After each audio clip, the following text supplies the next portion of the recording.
Oh, good morning, good evening, good afternoon, and welcome to Dreamy Dreamland with your Sensei Al Bob. And don't believe a word I say. This show is just for entertainment's sake, and hopefully you might get giggles out of it. Okay? So I did a little something earlier, and now I'm in another undisclosed location, and I'll just start off with this. That occurs every 1,000 years. This mega drought is the number one scarcest resource. What's worse? NASA is predicting a 100-year-long mega drought based on a rare weather pattern that occurs every 1,000 years. This mega drought is believed to have already started. Water levels in freshwater lakes around the world are at their all-time lowest, and some have even dried up altogether.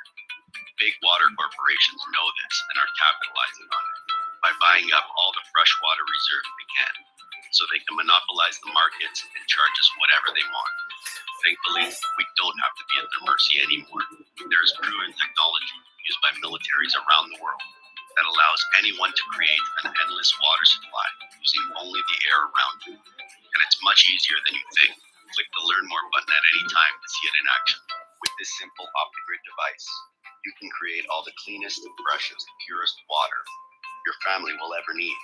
And without all the extra additives, all for just pennies on the dollar. It works anywhere, even in the driest climates. How about this?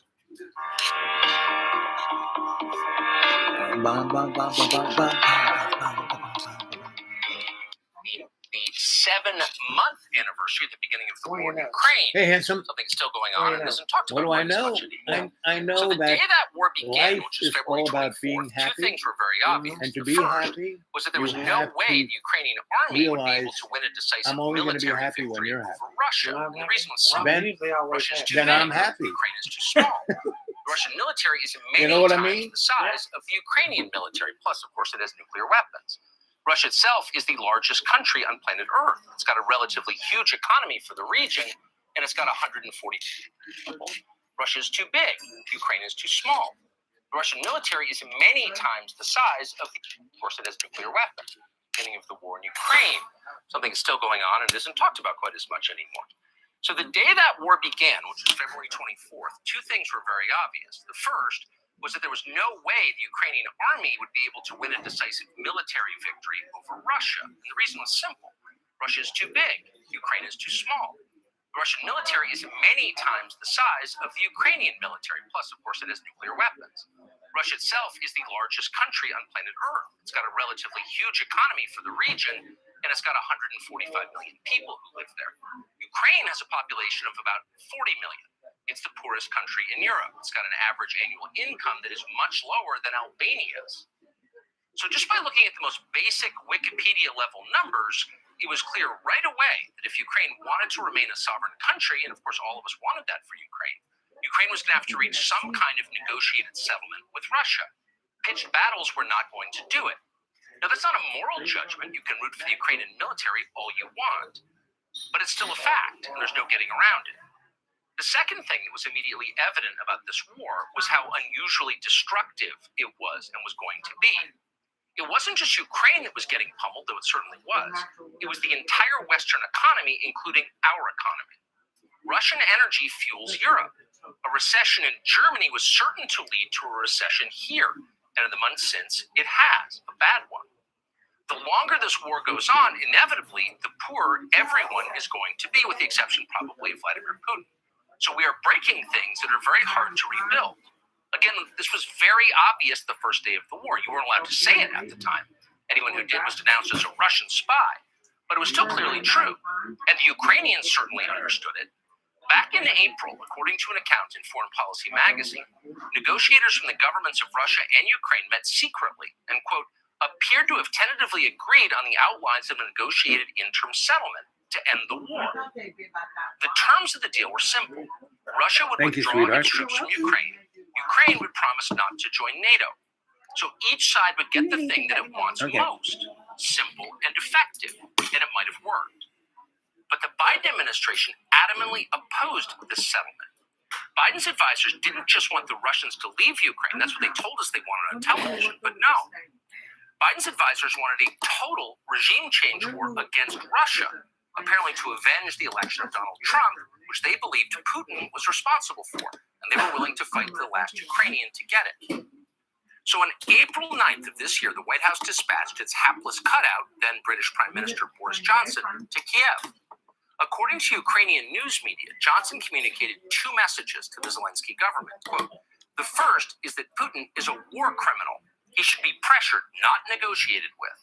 And the second is that even if Ukraine is ready to sign some agreements on guarantees with Putin, the West is not. In other words, who cares what the Ukrainians want? America and the UK demand total war with Russia, regime change war with Russia. And of course, the Ukrainians caught in the middle had no choice but to concede. So days later, the peace negotiations fell apart. This was virtually unreported at the time, but it was the turning point in the war in Ukraine. This was the moment where the goal changed from restoring Ukraine to what it was before the invasion, and that seems reasonable to everyone in the West, to something very different. To a war designed to topple Vladimir Putin, just like we toppled Saddam Hussein, and then hoping for the best afterward. That is clearly insane and dangerous. But that's where we are. And from that point on, everything changed. And that is how we got to where we are today, which is the closest we have ever been to nuclear conflict in history. This week, President Zelensky of Ukraine gave an interview to the left-wing newspaper, The Guardian. And in it, he casually called for the United States to nuke Vladimir Putin. Quote, the other nuclear states need to say very firmly that as soon as Russia even thinks of carrying out nuclear strikes on foreign territory, in this case the territory of Ukraine, there will be swift retaliatory nuclear strikes to destroy the nuclear launch sites in Russia. Parse that, and we're quoting, as soon as Russia even thinks of carrying out nuclear strikes, meaning before Russia actually launches missiles, the U.S. needs to launch nuclear weapons against Russia. In other words, we need to launch nuclear weapons now. Why now? And how do we know that's what Zelensky meant? Because Zelensky was responding to this warning from the Russian government on Wednesday. Watch. Хочу напомнить. I want to remind you that our country also has various means of destruction, and for separate components and more modern than those of NATO countries. And when the territorial integrity of our country is threatened to protect Russia and our people, we will certainly use all means at our disposal. It's not a bluff. Pop quiz. What's the best way to get your guns to prepare for it? Ooh, pop quiz. How are you going to get your guns? Yeah. So, now, Tucker is, the voice of, what's his name? Fox News. And so you have to realize that what Goebbels said, who's the daddy of modern propaganda, he said that for propaganda to really work, you have to use 60% truth, right? So everything that Tucker said,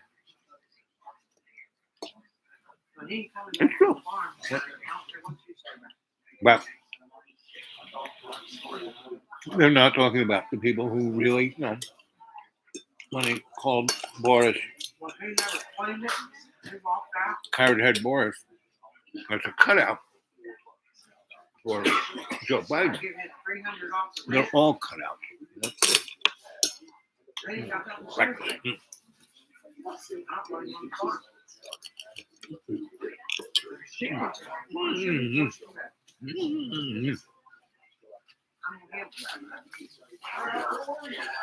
So we're being forced to be scared shitless, so we'll do what they say. We are the ones who are being threatened with nuclear war. And again, Putin is reading his script. He's a cutout of the unipolar transnational fascist state. And the thing that we have to do, Nancy Reagan said, just say that. Albert Einstein said that the only way That war will end is when young men don't go fighting.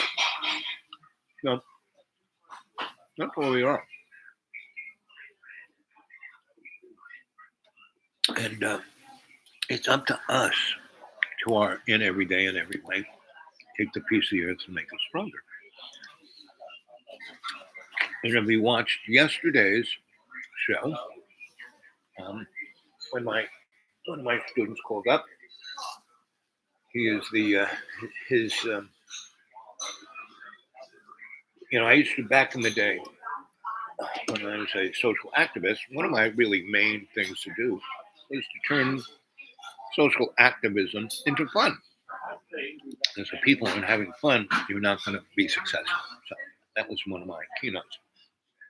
Well, someone coined they call me. I've had tons of nicknames, and one of the nicknames that was given to me was the Minister of Fun. And so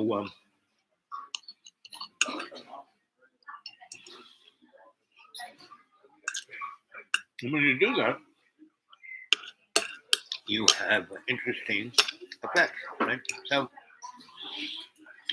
I am that Minister of Fun, or I was, until I noticed that, yes, my making things exciting and fun made things happen. And here's some photos of that. This is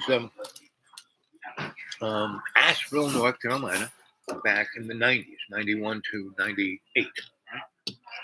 And Asheville at that time was a city in amber, meaning in the 1920s, before the Great Depression, Asheville was the Paris of the South. All the intellectuals, writers, would go there, right? And in the 1880s to the Great Depression, that's also where the Gilded Age, the Biltmore Astor's built Biltmore House, which was the American version of Versailles, bigger and greater, way up in the mountains. And Mr. Astor built a railroad all the way so he could take the train to his nice big house. So the bourgeois followed. And you have a good day now. You too, honey. So, so in the 90s, in the 1920s, the city of Asheville spent a lot of money and built, the tunnel and downtown City Plaza and leveled the city, meaning, because it was in a mountain range, so they turned it into a flat place. And then the Great Depression came, and the city didn't have the money to pay the contractors. And so they stiffed most of them, and basically Asheville went into receivership, right? So between 1928 and 1996, no one would lend money to Asheville. So, How you doing, Mr. Owl? always good. Enjoying my breakfast, talking to the people out there in the World Wide Web. And your day has been good? Yes, it's been very good. Busy? Well, you pick it up. Picking up. That's good. So what's the lunch special today? I'm sorry? What is the lunch special today? Oh, smoked barbecue pork with french fries, or you can do a veggie plate, Oh, yes. or you can have hot dogs. Yep. Whatever your choice. What's the You have veggie? your coffee? Mhm. Veggie plates are any of the sides that they have. Right. And so you used to have the four for $4 or four. That's It's $4.99 and 3 or 4. I'll bring you the menu to look at. okay. Right. You should never take it away. So here's some pictures. So here's what I look like in my mid-40s, right? And I was at the University of. Here's my red truck. And I drove. Let's see. Can you see that red truck? And so I drove all over Asheville. And when rich people throw stuff out, like somebody threw all these doors out, and we made art out of it, right? And we would have these art evenings, right? And because the UNCA had a great music and art department, right? And because these people who were, Bob Moog was the music department of UNCA, inventor of, electronic music. Well, not the Moog synthesizer, and he got screwed by the corporate world, but he got a nice check, so he bought himself a nice house in Nashville and kind of retired there, and then, took over the music department. And because he was there, all these really interesting kids showed up who wanted to study under Bob Moog, right? Just like I went to Georgetown and studied under Joseph Campbell. Just like I went into Here's the sides. right. And so 4 for what? 4.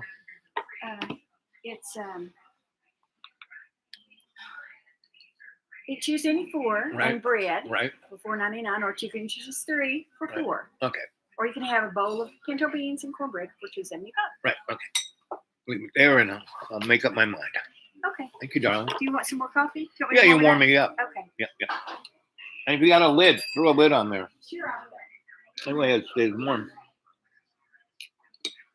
Anyway, so we had these art things, and so they had a really good visual artist department, and a guy named Tucker Fredrickson, and he was pretty, he did pretty good in the art world in New York, but he got tired of it. So anyway, we would, get stuff just off the street and turn it into art, right? And then a guy named what was his name? Can't believe the Blue Spiral, John Cram. I thought you might want to add your cream, and then there's your lid. Thank you, darling. You're the best. So John Cram was a guy, and he was a filmmaker, right? And he came to Asheville because his then wife, who, were both gay, so they married, and then, were married, and so they had it was a craft gallery on Wall Street. And then John, they were there for about 4 or 5 years. And they were the first of like the art wave. And John, and the city was just zero. Nothing was going on. And John got the city to sell him most of Broadway. Everything from Advance Monument all the way down to where the black neighborhood was, right? About, quarter mile, maybe 30 buildings for $1, right? And one of them was the Fine Arts Movie Theater that the whole roof had caved in. And the about 6 really beautiful commercial buildings next to it on that side, and then other properties on the back side, which was, I think, what was it called? I forgot the name of the avenue. But anyway, and so he first he took the best building and turned it into a Blue Spiral Art Gallery, right? And then he cleared out the other commercial buildings and rented them out. And there was a guy who was a beer guy. He made beer, and he was really into pizza. And so he had this great restaurant that had like 60 different beers he was making. And he made great pizza, right? And he had stage and he had music there, right? So that was like the first place that really had. It was a place called the Great Eagle, but that was in where Black Mountain was. So, um,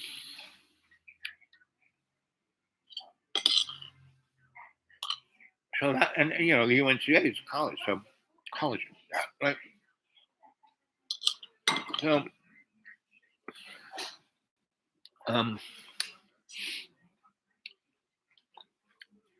there was the actual art museum slash theater slash science museum, right?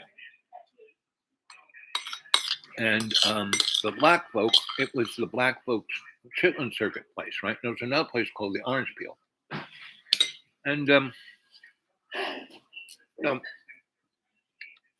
this group of artists, you know, painters from the college, we just started doing art everywhere, right? And this guy's a poet, and this guy. So we had music and poetry and visual arts, and so we'd have this class. So this was like kind of a commercial building, like a warehousey kind of building. And we turned that back room back there into an art gallery, and this was our performance black box. And so this was my buddy. For the life of me, I forgot his name, right? But he was a playwright. He was, you know, was in the Navy for a number of years, and then he was going to college at UNCA and just having a good old time, right? And this guy was a pretty good poet. He was a very good performer. And this is Alan Wolf, who started Poetry Alive, which started poetry slams in Chicago.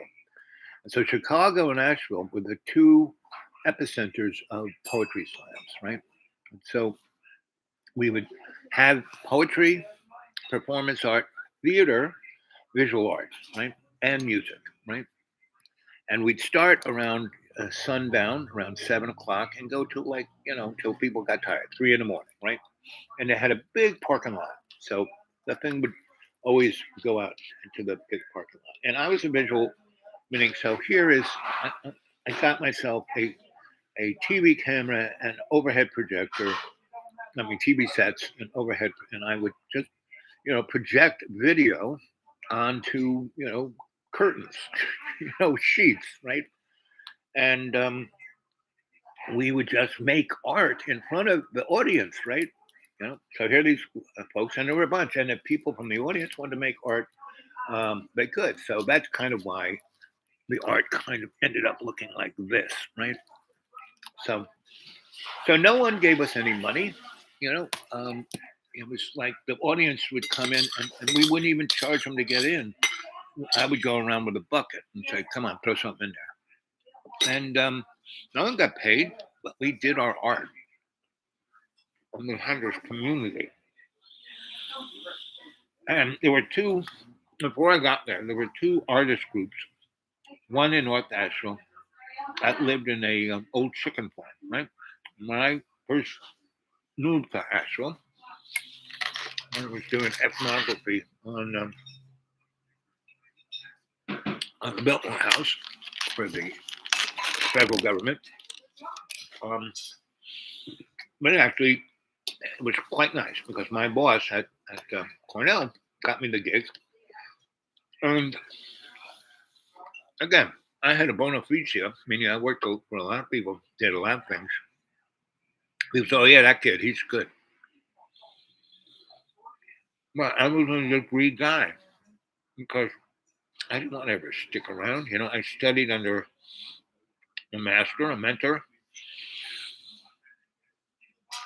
a great teacher, and usually I had to fit into their schedule. You know, and so there would be a little window where I could go in there, right? I mean, I would, you know, squeeze that lemon as best as I could, and then they were going to do something else, or they got too busy, or you know, somebody might look askant at who is this kid, you know. And pretty much people called me the kid until I was 40, right? Till people were calling me the kid even when I looked this age.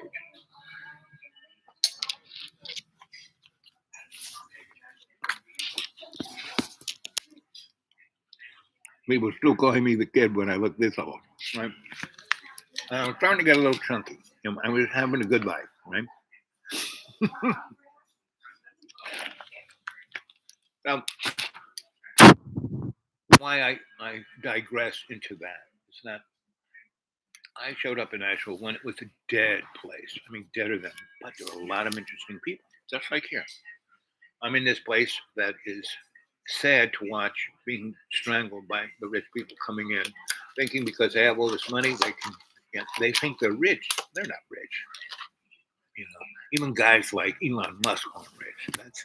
That's like chump change compared to the people who are in charge of the unipolar, oligarchic, transnational fascist state. Right, and we're in it. We're in it. When we've been in it since Babylon, and we're like the frog in that boiling pot. We jumped in. Ooh, it's nice and warm. It's comfy. Oh, bubbles. Oh, it's a jacuzzi. And then we're soup. And we haven't quite gotten to the soup, but we're getting close. But we seem to always be able to, just because the unexpected consequence, dodge the bullet. I don't know how long we're going to do it, but I'm up for it. I'm here to serve love's co-creation. That's what I'm about. So I was at this place, right? In the 80s, right? I was sent there by my Scottish brilliant friend and teacher, Archie, who was my mentor at Trinity, right? Who introduced me to little Chrome. And basically, my whole life up until well, up until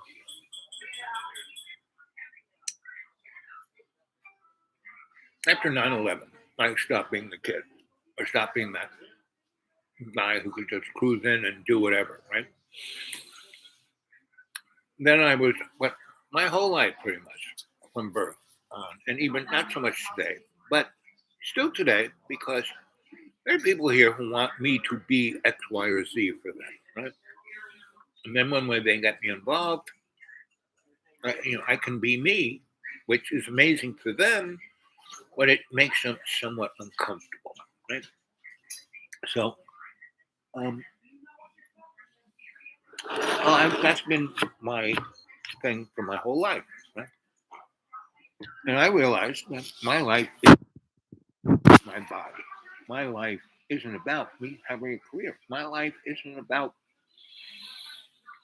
being what other people want me to be. My life is to be in service to love's co-creation, to in every day and every way take the piece of the earth and make it stronger, right?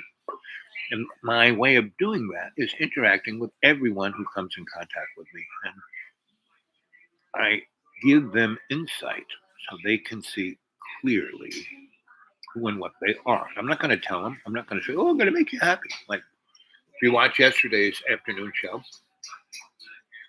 like I said, one of my students, he's just a person who bumped into me, and I hit him right he was like being the most, troll person.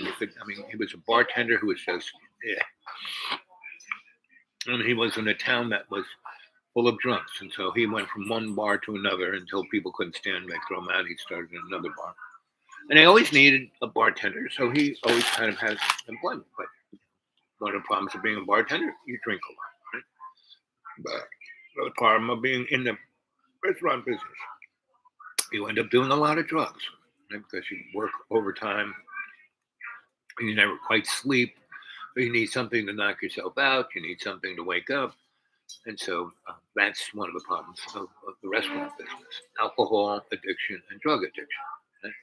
And losing yourself, right? And so he bumped into me right at this interesting transitional period, and you should go back and listen to him talk, right? Because I don't say much, right? People go, "You talk too much," blah, blah, blah, blah, blah, blah, blah. You know, when I talk to you here on the show, yeah, this is a monologue because not too many of you say anything, right?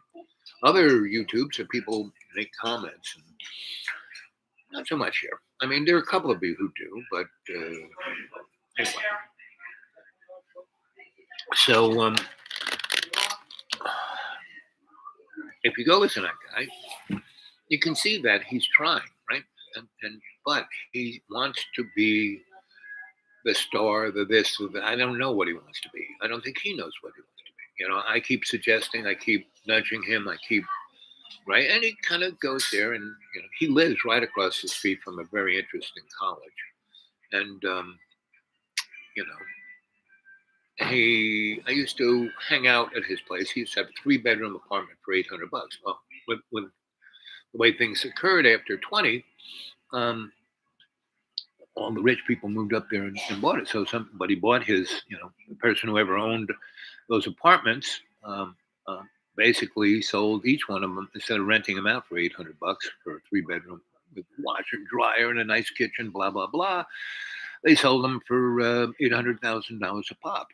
Right? So all those people who worked in all those restaurants and all the touristy stuff now are basically living in RVs or tents on the side of the road, right? Just to keep up their. So this guy moved from a nice, you know, 3-bedroom apartment, and he used to have roommates, and he was making enough as a bartender. $800 a month wasn't a big deal, but he couldn't spend 800 grand to buy the thing, so he had to move, and he found himself this little apartment that's like probably the size of a closet, but it's right across the street from this college. It's a very interesting college. And I kept saying, you should go over there. You should use your library. You should do this. You should do that. Right. And he's got a college degree. And so, you know, that is the doorway into, you know, being a prescribed or approved individual in our present economic system because it basically makes you addicted and, you know, what's the right word? Incarcerated into a lifestyle of unsustainable consumption, right? And so, and puts you in a marketable position of being a soulless consumer. So here's a guy who's going in there, and he's just you know drinking and drugging, and you know he can't be a bartender anymore. So he's like in the kitchen, right? And you heard him. He had the really nasty flu, a fever, chills, and he went to work. And he was saying, "Well, that's because you know I you know, dependable." No, he wants the $30 he's going to make for chopping, um, you know, someone's salad. And so he's sneezing and coughing and drooling on people's food. So anyway, you know, I was going to say, "Do you think that's really a responsible thing to do?" I did go there, you know. And he used to get upset because, "Oh, you talk all the time, blah blah blah blah blah blah." No, if you listen to that thing, you can tell who really talks. I mean, and I, as a you know, as a sensei teaches by listening, right? And if you go read Plato, you know, especially his treatise on platonic love, it's the story of being a teacher. You know, it's not about sex. You know, platonic love is not about sex. It's about appreciation and respect, and a mutual give and take. And that's you know, as a teacher, that is what you get the most out of. So I have been, you know, the last 2 months after my eye operation, you know, the universe brought me to a bunch of people, churches and schools, where I just being there kind of interacted with lots of people, hundreds, right? In 3 different churches and 4 different schools. And I just kind of breeze in, talk to people, breeze out, you know.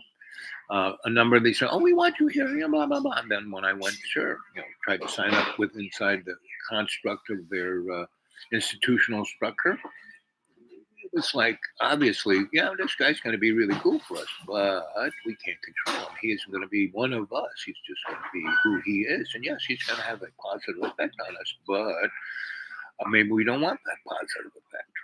And that is when I was in sophomore in high school, and I went to this private school, the Winchington School for Boys, which is, I went to school with the richest people on the planet, right? And I was put there because I was supposed to rub elbows with those guys, right?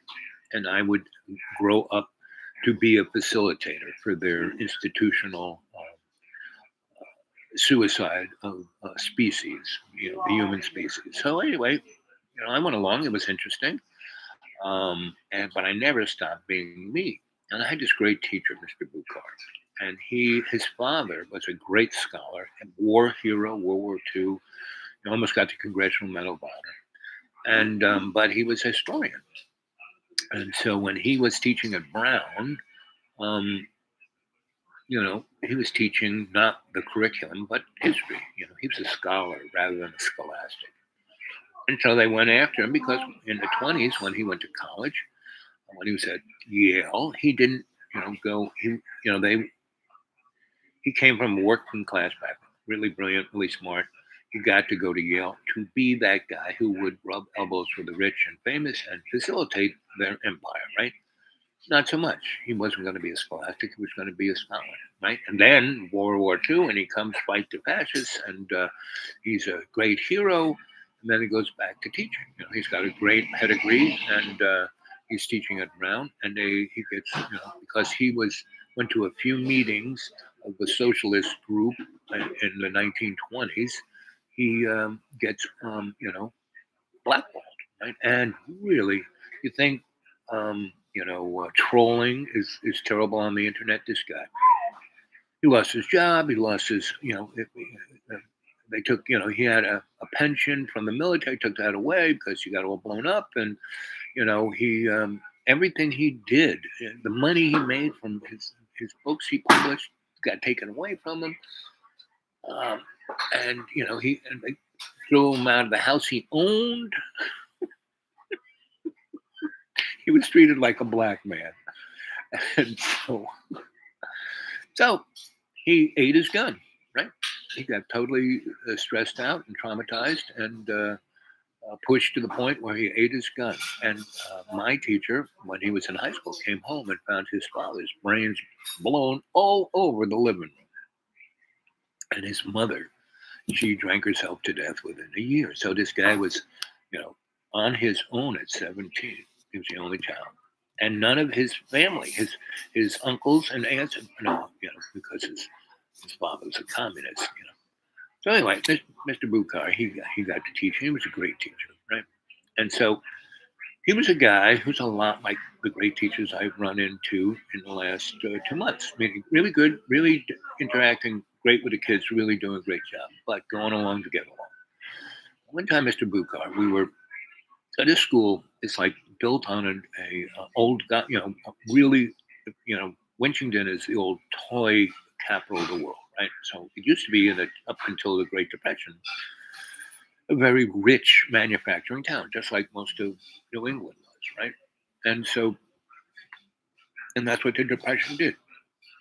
It changed the manufacturing block and went from the old money of the Gilded Age to the bourgeois of J.P. Morgan and Rockefeller and guys like that into the corporate world, right? And so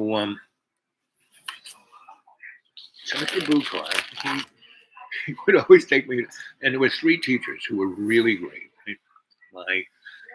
My lacrosse, wrestling, swimming coach, and the head swimming coach, Dr. Futtrick. And this guy was Jewish, and he won 3 gold medals in the 1936 Nazi Olympics in Berlin, right?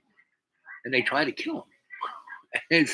His roommate, the only person he could have a room with in the Olympics, was Jesse Owen. So that was nice. So I always had teachers who would always kind of take me off the side. Al, you're really amazing, And so A lot of the people who said that to me tried to sculpt me into what they wanted me to be, and a lot of people just said, you're doing a great job, just keep at it, right? And would give me a few pointers here and there. Mr. Bukhar once said to me, "You're the only guy I've ever seen who talks truth to power, and power listens, and you're never even intimidated because you're not even thinking that that this big powerful person is any different than you. You're not trying to get over, you're not trying to get under, you're not trying to get something from them, you're just doing it because you want the best for humanity." And he said, "I've never seen anybody like you." So I've had a lot of people tell me that, but half of them want to sculpt me into something, right? Like my godfather Cardinal Cushing wanted me to be a rocket scientist for the Pope, right? Half the guys in NASA are Catholic priests or nuns. And the Vatican is, part of the, Reich, right? Second Reich, right? So, and what we're watching is I don't even know what to call it, but a monster version of the Reich, right? It's the first, second, and third Reich all together, right? So maybe we're in the last Reich. But this little war in Ukraine, they basically wanted to be a nuclear war. Tucker Fredericks, I didn't keep going on with him. And I started out with we're in a 1,000-year. When I was at the UN in 1971, doing the alternative technology NGO, and we were knocking out. We were just having home run after home run. Our best first home run was we figured out how to make potable water with garbage that the people in Africa were just throwing away, and which was they had a ton of these 2-liter clear plastic soda bottles, right? And I realized that UV will kill anything. So if you take water and you clean the gook out, and you just have cloudy water and not gook, you put that 2-liter bottle in the sun for a day, and then you have another empty, clean 2-liter bottle, and you have a funnel with like a cheesecloth or t-shirt or someone's sock. You take whatever let of the gook out, and you pour that one into that 2-liter bottle. You will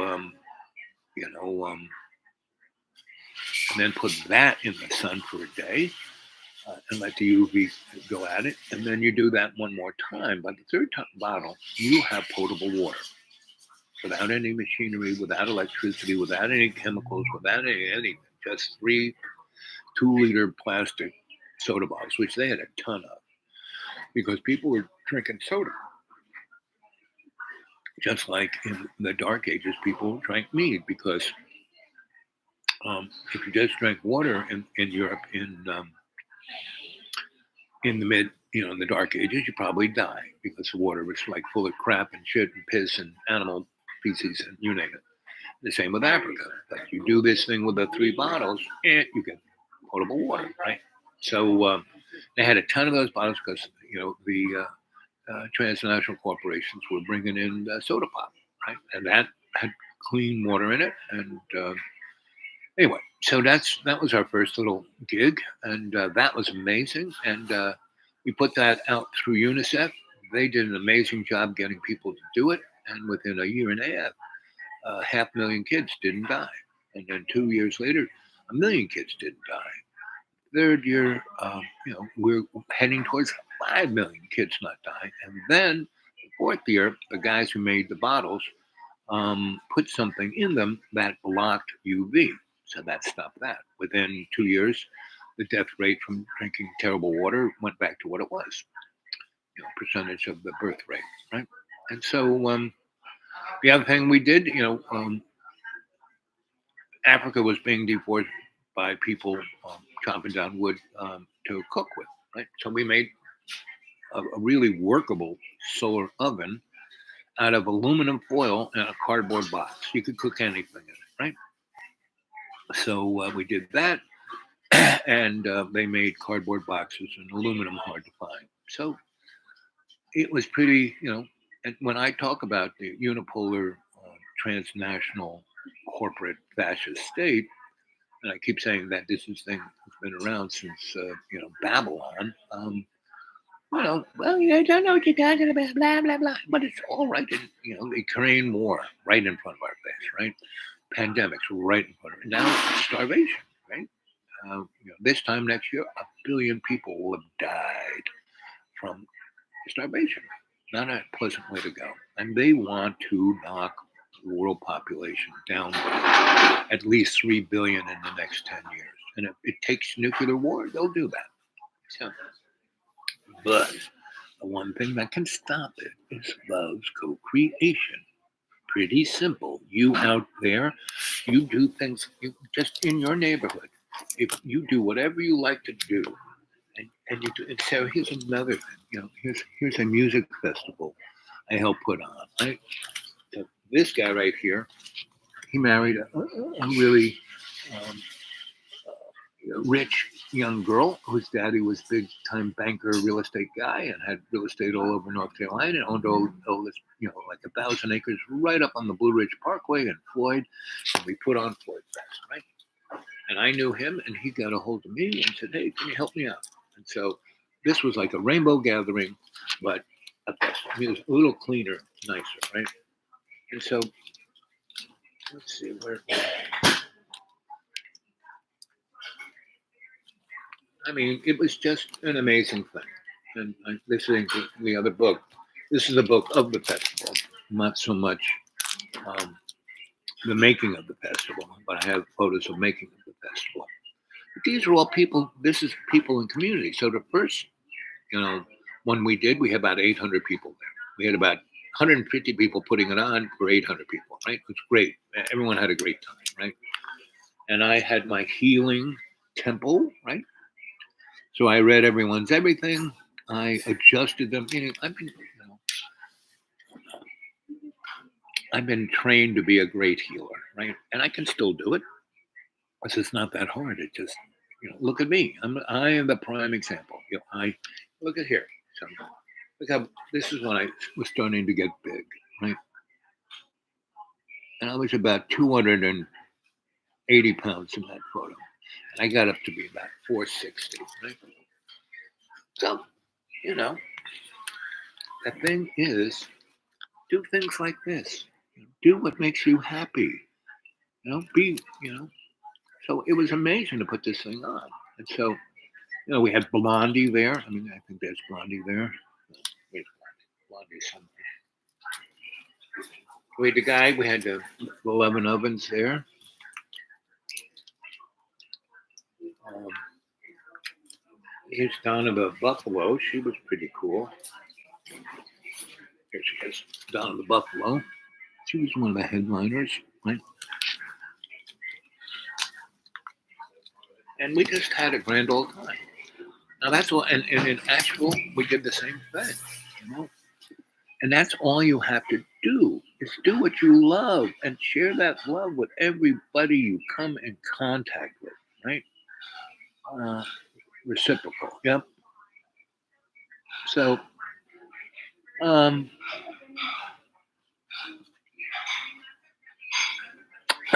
and self-respect and respect of others, that's all it takes, right? You don't have to teach it. You don't have to be the boss. You don't have to do anything. Just do your best, right? Do your best, not try. Do your best, but you don't have to be perfect. Just do your best, right? And that means you have to be self-reflective. You have to see what you're doing. So you got to know you're 20 and you're 360. What's your 20? When you're on your CB radio in your truck and, hey, good buddy, what's your 20? Meaning your friend on the CB is asking you, where are you specifically? You're looking for the mile marker on the highway. I'm at mile marker 25 on, interstate, blah, blah, blah. So that's knowing you're 20. And most people never know they're 20. So they miss the mark. They either step too soon or step too late. And whenever you have deja vu, this universe saying, yo, take a look at what you're doing right now. Look for your 20. People have no idea. They mostly get scared by it or freaked out by it or don't know what to do about it. And so that's the problem, right? you've got to step into your life consciously aware. And you take that conscious awareness and you say that, I mean, this is one of, I'm giving you a secret now. It's called a mantra. Conscious aware I am. Om. Conscious aware I am. Om. Conscious aware I am. Om.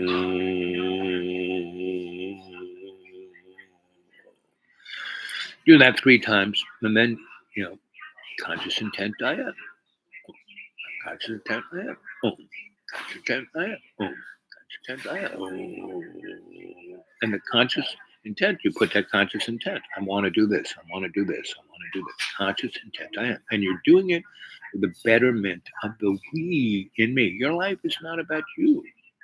It's about all the we, all our relations, everything. And that's what's going wrong on our planet because our economy is based on extraction, waste, right? Not balance, right? Our whole economy is waste, right? And we need, and if you look at Adam Smith and all of those economists, they were talking about the economy. Capitalism was there for the betterment of the community, of you know, why do we have a government? So we can have order, right? Why do we have, an economic system to fund the betterment of humanity? What does the community do? It works for the self betterment of everybody. Is that what's going on now? No. So that's why we're having wars and pandemics and economic and environmental collapse. And it's all coming to a head, right?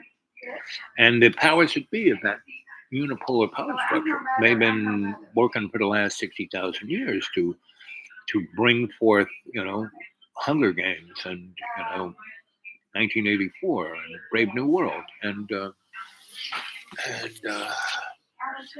and they're desperate, because they had planned for it all to come about around mid-century, but things are collapsing so much that will end. It won't end us.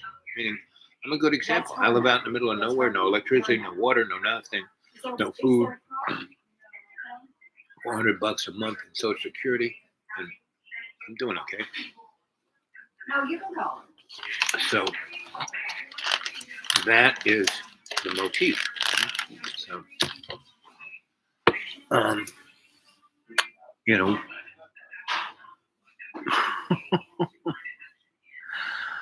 and that's why I do this show.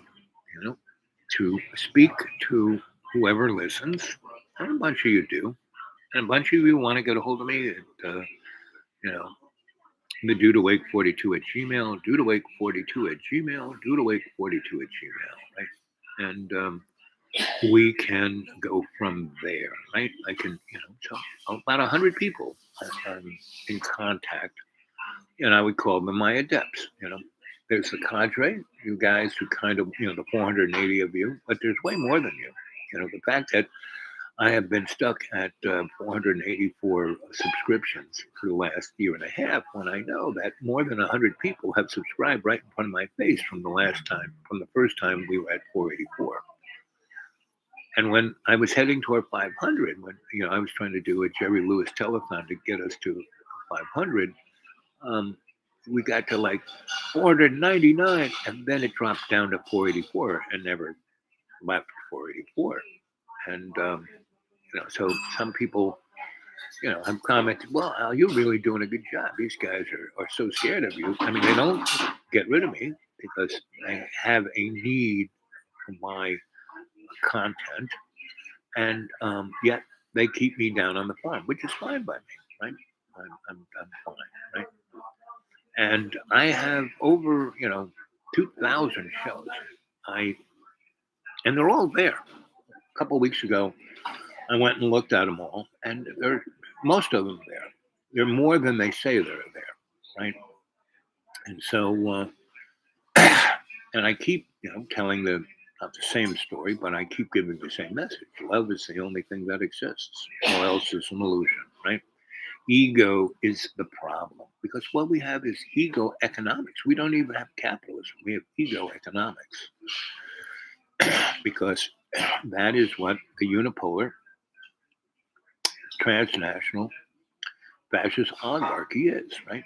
And as I in the beginning of this show, Tucker Frederick basically said to Joe, the Russian, the two lads said, okay, lad said, you just give us this chunk, and and the other lad said, sure, stop blowing things up, and they were about to shake hands and say, okay, but the unipolar world didn't want that. They want, basically Russia on its knees, and no, not on its knees, gone.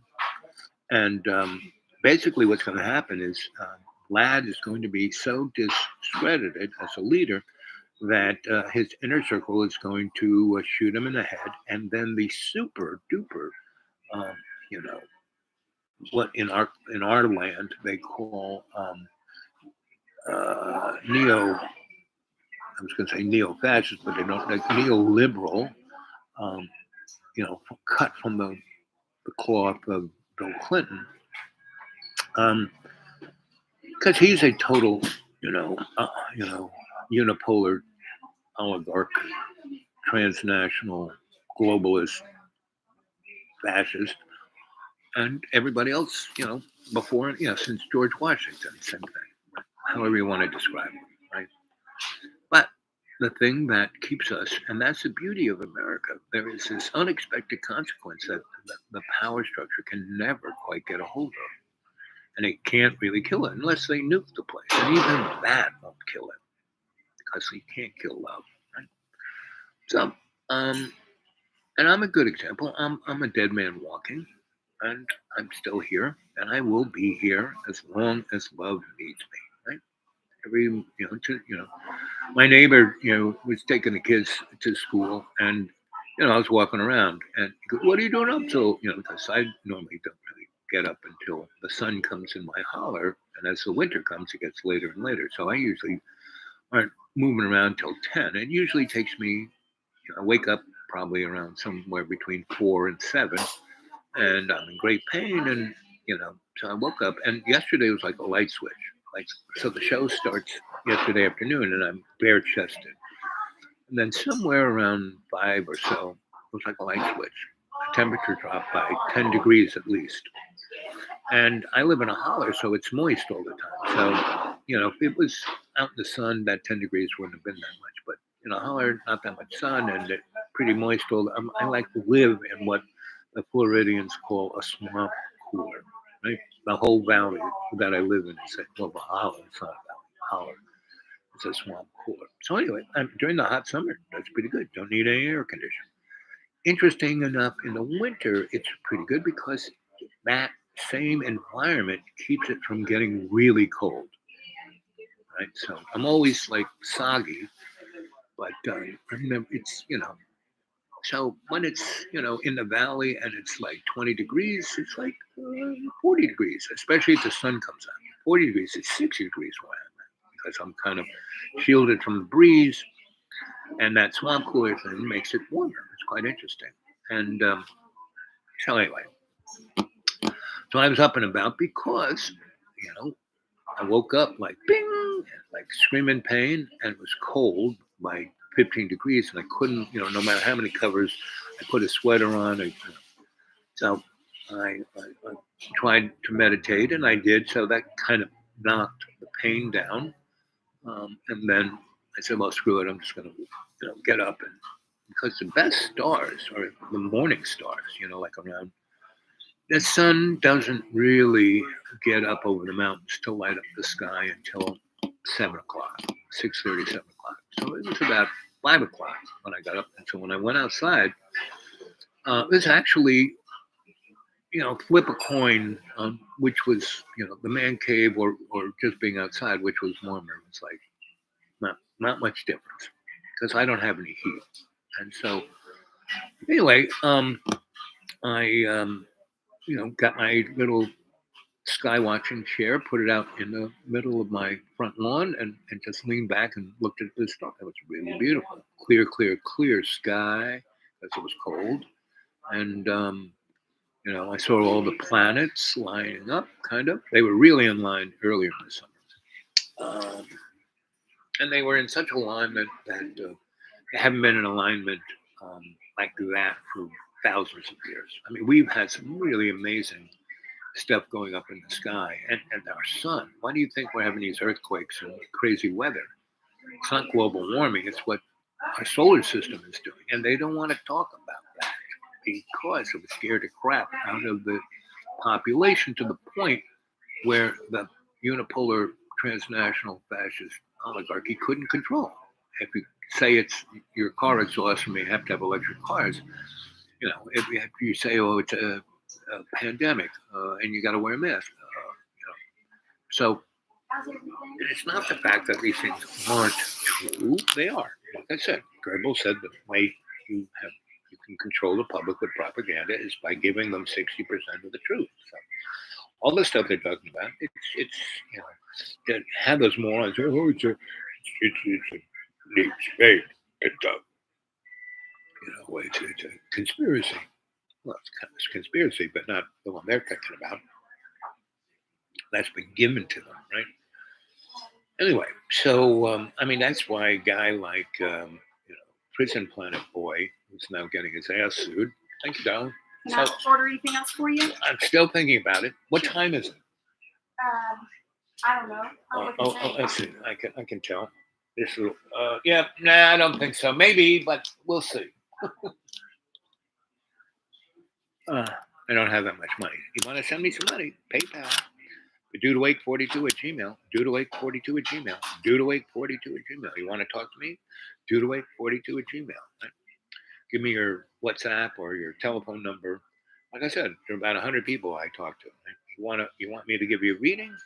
Send me a photograph of your palm, both sides, the hand you write with, both sides, this side, that side. Right? And from about here to there, like that, right? And back. Then I give you a good cold reading, right? And it's not, so this guy keeps calling me a shaman because I can read people cold. No, I've done it for 50 years. Had 20 different great shaman teachers. And humans are like Mr. Potato Head. There's certain things you can look at, the way they walk, the way they look, the way they see, a whole bunch of things that you just look at them, see what they're doing, right? How they hold their body language, their tells. These are all things that you can spot right off the bat. And if this tell goes with this, tell goes with it, and that's this triangle, but okay, they're like this, right? So it's not hard. It's not magic. I'm not reading anyone's mind, right? Now there are people who are sensitive, cancer folk, people born under the sign of Cancer. They are probably the closest thing to being psychic, but they think they're nuts, so they don't listen to anything that they're getting, right? Aquarians, we're a mix of everything, and if we can put ourselves into that state where we can not believe in anything and not disbelieve in anything, then we can see a lot of stuff, and that's what we do. That's what we're pretty good at, right? And Libras could do that, but they're so that they can't do it, right? Scorpios can do it, but they're so right. Virgos and Aries can do it, but Virgos want to tell you that they know everything, and Aries want to kill everyone. Capricorns want to control everyone. All those signs, those guys are pretty good at seeing what's going on, but they get in their own way. Aquarians are so don't care and laid back that and are interested in figuring out what's going on, and that annoys people. That we don't get upset and that we're just analyzing but the other side, a lot of people say, "Wow, these guys are pretty good at this," so they hire us and use our skill set to their advantage. But it's not to their advantage. It's we are looking at what they're doing and understanding the big picture. Then we try, and one of the things that Aquarians do, we're like Mr. Fix-It, right? So anyway, let's see. I'm going to leave you. Let's not leave you, but I have to go to the little boy's room. And so instead of trying to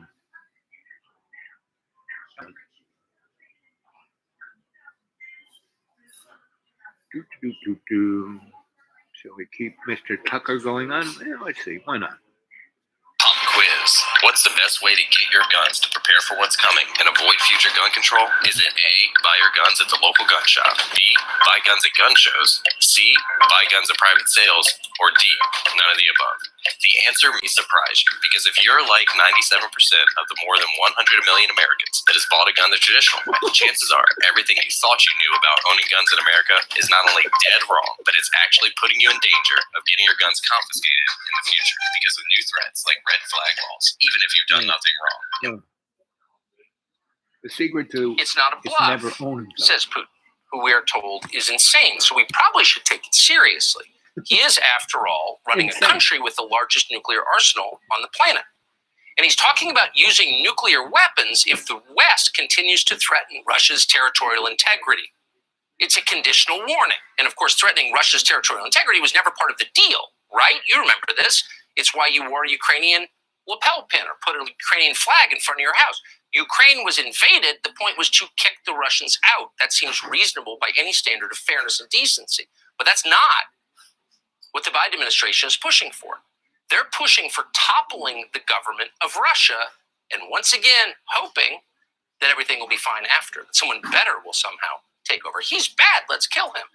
Heard that story before? So in response to what Putin just said, Ukraine's government called for an immediate nuclear attack on Russia, an attack that would, without question, result in the immediate destruction of New York, Washington, D.C., Los Angeles, the deaths of tens of millions of Americans. That's what he just said.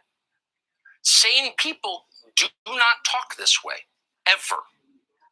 If there was a moment for the Biden administration to shut this whole thing down and force a negotiated peace, which they could do in an instant, that moment is right now, before huge numbers of people die. But that's not what the Biden administration is doing. They're moving in the other direction at high speed and doing all they can to bring the West to the brink of destruction. At the UN yesterday, Joe Biden accused Russia, not Ukraine, of making overt nuclear threats. Watch. This war is about extinguishing Ukraine's right to exist as a state, plain and simple, and Ukraine's right to exist as a people. Whoever you are, wherever you live, whatever you believe, that should make your blood run cold. President Putin has made overt nuclear threats against Europe and a reckless disregard for the responsibilities of the non-proliferation regime. We will stand in solidarity with Ukraine. We will stand in solidarity against Russia's aggression, period. Okay, Putin is bad. Fine, agreed. But Putin is making nuclear threats.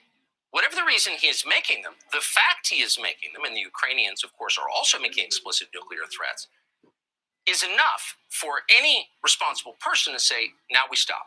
Especially if that person is the leader of the United States, the country which is funding this war, and that could end this war tonight by calling Ukraine to the table. Russian troops leave, Ukraine promises not to join NATO, everything is as it was in January of this year, and everything's fine. We don't have to worry about New York getting nuked. But that's not what they want. That's not what they want. So Joe Biden didn't say a word about America's responsibility here. Again, we are funding this war. We could end it. They're choosing not to. He didn't say a word about that at the United Nations, of course, because they want war. And neither did Secretary of State Tony Blinken. Watch. President Putin picked this week, as most of the world gathers at the United Nations, to add fuel to the fire that he started, shows his utter contempt for the UN Charter, for the General Assembly, and for this council. The very international order that we have gathered here to uphold is being shredded before our eyes. We cannot, we will not allow President Putin to get away with it. Every council member should send a clear message that these reckless nuclear threats must stop immediately. Okay, so Tony Blinken, the Secretary of State, is a buffoon, a failed rock musician, reading some paper, posturing like a cable news segment, how Putin is bad. Great, got it. But sitting behind him in the shot you just saw is someone who is not a buffoon at all, and that would be Toria Nuland, one of the people responsible for the disaster in Iraq. Now, in a functioning country, anyone who had a hand in the 20-year tragedy of Iraq, in which America's prestige was gravely degraded, in which thousands of Americans died, in which we got much poorer for no good reason, anyone who was involved in that, including the lie that got us into it, would be disqualified from participating in American foreign policy forever. But Tori Nuland just ascended until she brings us to the brink of nuclear war with Russia. So Tony Blinken is telling the United Nations and the rest of us that it's okay for Ukraine to threaten nuclear war on behalf of the United States. And the rest of the world looks on with their jaws open, including China, of all places. Here's China's foreign ministry spokesperson yesterday. Watch. We call on all parties to achieve a ceasefire and stop the war through dialogue and negotiation, and to find a solution that takes into account the legitimate security concerns of all parties as soon as possible. We also hope the international community will create the conditions and space for this. Minimum wage should be way higher. I just think socialism would be The rich should pay their fair share. Everyone should have free universal. We need to fix global warming. Women are. The rich should pay their fair share. I really don't see the point of voting. We'll create the conditions and space for this. We call on all parties to achieve a ceasefire, like the one they nearly had in April before the Biden administration blew it up because they want regime change in Russia. Now, that's coming from China, which has a human rights record that makes Russia seem like Sweden. And, of course, China's benefited almost as much from this war as Putin has and Raytheon and Lockheed has. But even the Chinese are not crazy enough to want nuclear Armageddon. In the end, all they want to do is do business and dominate through business. They don't want their customers to blow themselves up, and they understand they're coming incredibly close. Only Tony Blinken and lunatics like Tori Nuland really want that. And they are fully behind Ukraine's president as he declares that his goal is not ending the war and getting his country back, which is a fine and admirable goal that most Americans support. No, his goal is toppling Vladimir Putin and turning Russia into another failed state. Oh, good plan. Here he is. A crime has been committed against Ukraine, and we demand just punishment. The crime was committed against our state borders. The crime was committed against the values that make you and me a community of the United Nations.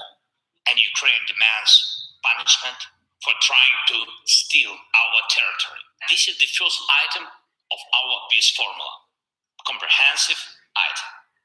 Punishment.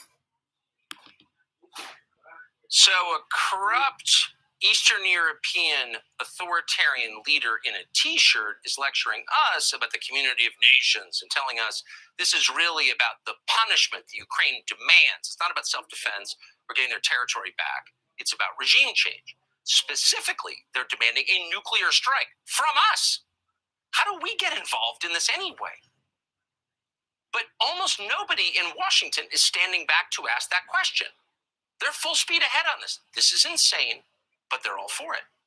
Adam Kinzinger just tweeted this, quote, "By the way, any target within Russia that contributes to the war is fair game by law of armed conflict. There's no escalation possible by a country fighting for survival. Anyone claiming Ukraine is escalating should stop." Okay. Anyone saying things that stupid in public should immediately resign from public office and be silent until wisdom comes, please. Then over in the Senate, Lindsey Graham and Richard Blumenthal are in agreement on just that same point. They've announced that Russia is a state sponsor of terrorism. Okay.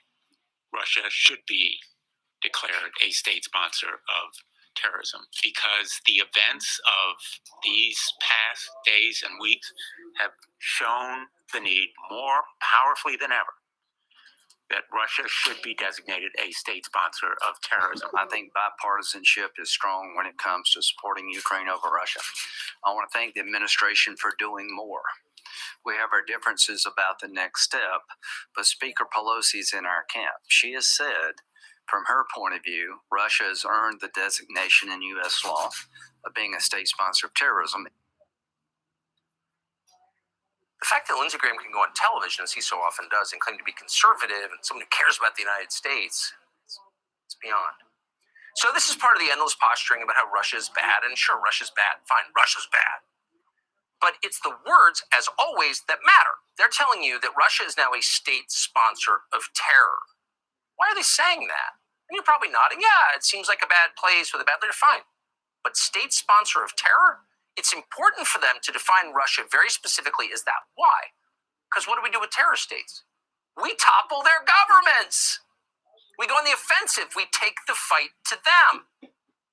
And that's the position of Washington on a bipartisan level. And it's particularly the position of people who believe falsely, speaking of election-related conspiracy theories, that Vladimir Putin stole the 2016 election. And no one believes that lunacy more fervently.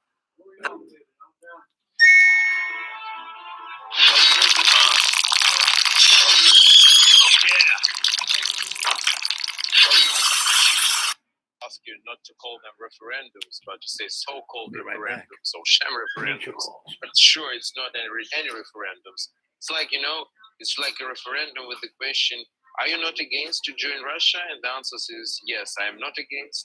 The second answer is no, I am not against. So it's like this, and that is not a referendum at all. It's clear for everybody. It's a kind of a desperate gesture from Putin because he wants to cover his military, like huge military failure near Kharkiv, which is a historical one, like kind of a Tsushima defeat of Russian army and some kind of this, with this kind of a political success.